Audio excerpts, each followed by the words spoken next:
Have you ever thought that you knew something, but then something else happens and you realize that you might not know anything at all? I've loved art for as long as I can remember. I was that little kid that was filling notebooks with cartoons and copying down comic books, getting lost in color. That love for art, it followed me all the way into my adulthood. I went to college to become an artist. I knew what art was. And then in my late 20s, everything changed. I went to New York City, and I saw graffiti for the first time, like I saw it. It was bold, and it was intense, and it was like nothing I had ever studied before. And I remember sitting there thinking, this is different. And in that moment, my whole life changed. When I got home, I couldn't stop thinking about it. I started trying to research it. I started trying to emulate it. I started trying to understand it. And I didn't just study graffiti. I became a graffiti artist. That journey is why I'm here today, because what some people might see as a defacement of property is actually something much larger. I know what you might think of when you see an image like this. Vandalism, chaos, destruction. But what you might call a crime actually led to this. Some see these things as complete opposites. One is creation, one is destruction. But I'm here to tell you that what some people consider an act of vandalism actually paved the way so that modern street art could bloom. I'm here to prove to you that overlooked individuals looking to start a revolution screamed out into the night and onto the walls of New York City and cities around the world. And that movement, it echoed into the future and it stained the very fabric of our lives. To believe what I'm talking about, we have to go all the way back to the beginning to understand. In the late 60s and early 70s, something new began to appear on the streets of New York and Philadelphia. Spray-painted scribbled words began appearing on walls, subway cars, street signs. This was the early stage of graffiti. This cryptic code, it was born out of voices needing to be heard at a time when many individuals were feeling left out of larger conversations. And these voices, they gripped the city by any means necessary. By writing graffiti on a street wall, it gave them a space to step out and say, I am here. I exist. Graffiti wasn't just marks on a wall. It was a direct reaction to the history that was pushing it into existence. The 1960s and 70s was a time filled with counterculture movements spread out all over the United States. Movements in opposition to a conformed society that wasn't taking all of its citizens into account. The time was filled with civil unrest and wars and deep social divisions. So for people living in large urban settings, finding a way to express themselves, it wasn't always easy. Graffiti became that option. It was bold, it was loud, and it was everywhere. It allowed them to shed their cloak of invisibility and step out and be heard. Every scribble was an act of defiance. Every letter, a declaration of wanted change. By turning the streets into a public message that couldn't be ignored, graffiti writers were forcing the public to acknowledge their existence. Graffiti writers like Taki183 or Daryl Cornbread McCrae, they began gaining widespread attention as they pushed their names further out into the streets. And by push, I mean got up on more walls in more visible locations. Because like all great writers, the more you write, the louder your voice grows. The graffiti movement, it began to bloom. What started off as simple scribbles changed into unique and personal styles.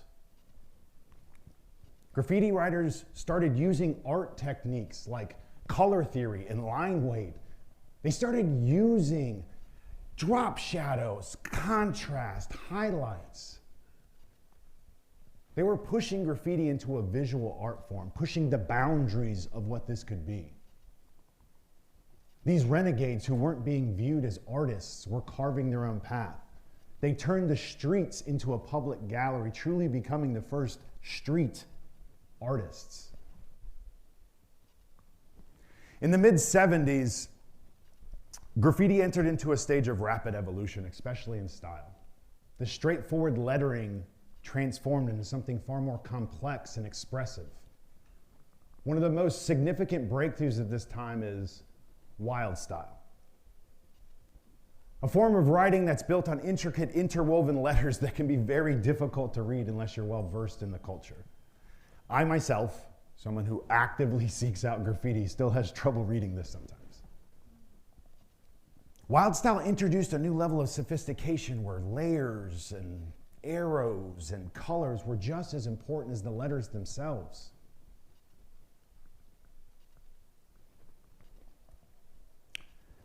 In the late 70s and into the 80s, cartoons and comic books began to influence graffiti aesthetics. Characters, exaggerated forms, playful imageries, they started popping up alongside the writing. Graffiti was no longer just about writing a name. It was becoming a visual story filled with history and personality, mentioning the culture that was surrounding it.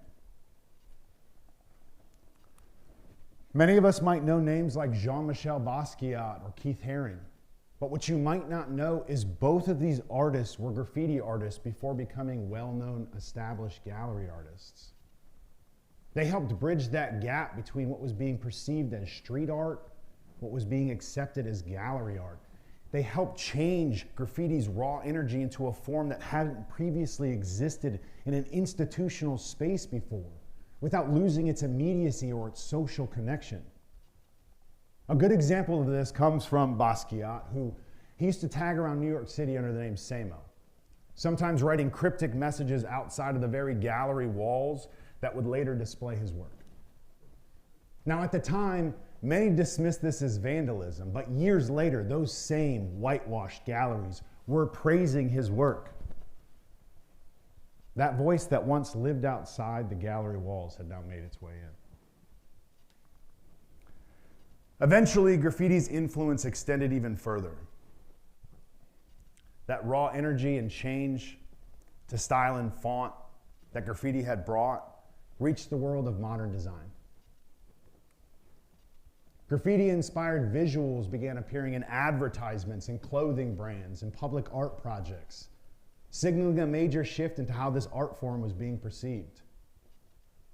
What was once being seen purely as vandalism was now being embraced as a powerful aesthetic as well as a communication tool. So in this way, graffiti didn't only evolve as an art form. It also helped reshape a visual language of contemporary culture itself.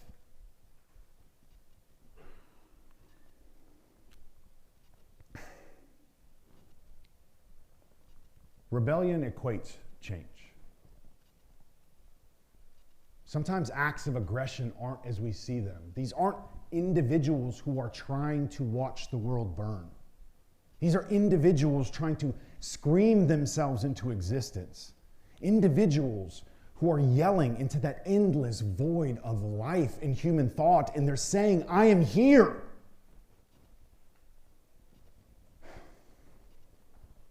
I exist. So without risk takers like this, you wouldn't have this. So next time you see something that seems loud and disruptive and out of place, maybe not ask what's wrong with it. Maybe instead ask who is trying to be heard, because history has shown us something very important. The voices that we ignore today often help shape the world of tomorrow. And maybe a more important question is, where in our own lives are we still asking for permission to exist? Because the ones who helped reshape culture, they didn't ask for permission.